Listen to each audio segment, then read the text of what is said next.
KR svona aðeins skrítin uppstilling á henni þessa stundina. Kemur sendingin út til hægri og Rúrik komin í vinstra með Aron hægra megin, kemur sendingin inn á teiginn. Kristinn Steindórsson að koma Blikum yfir hér á 59. mínútu. Skorar hér fyrsta mark sitt á leiktíðinni.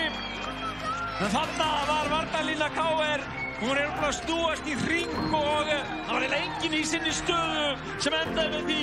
Blikar komast upp hægra megin, fyrirgjöfin Kristinn Steindórsson. Sjáum hann hér. Lauma sér á milli þeirra og stýrir honum í nýtt. Það er líka tilbúin til að taka þessa kvinnu. Höskuldur setur hann á narsvæði. Viktor Örn og hann að koma inn í 2-0.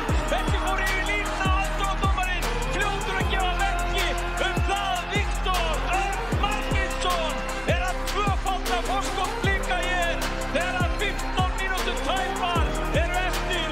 Toppinna virkaði ekkert sérstaklega. Annari og þriðju umferð fyrir KR-inga. Þetta er nátt í svona þriðja leik. Hér Aron Kristoffer með frumuskot sem varið. Stefán Árni Geirsson að minnka muninn.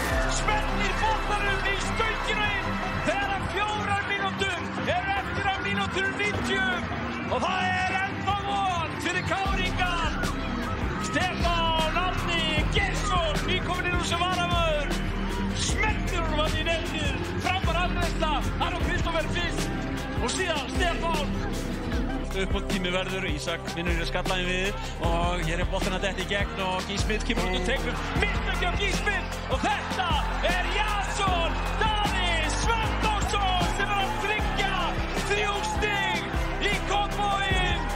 Eftir að Gísli Smith kom út úr teiknum, ætlaði bara að leika á Jason Daða í staðinn sem koma boltann bara í burtu og Jason Daði nýtti sér það að vann boltann og rennur síðan í aukmarkið. KR 1, Breiðablik 3. Sjáum aftur hér. Aron Bjarnar að ýta honum hérna á bakvið.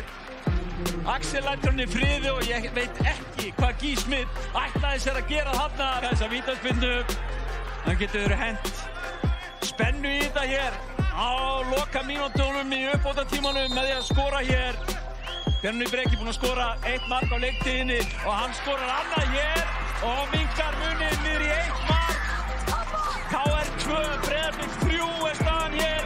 KR að gera eina breytingu til.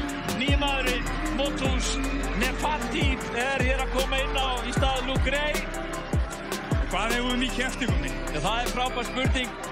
Það var svo mikið að gerast hér þegar það voru 90 mínútur á klukkunni að tók ekki eftir í hvað Jóhann Ingi gaf merki mikinn uppbótartíma. 6 mínútur var uppbótartíminn. En svo er spurning hvað bætti við það? Já.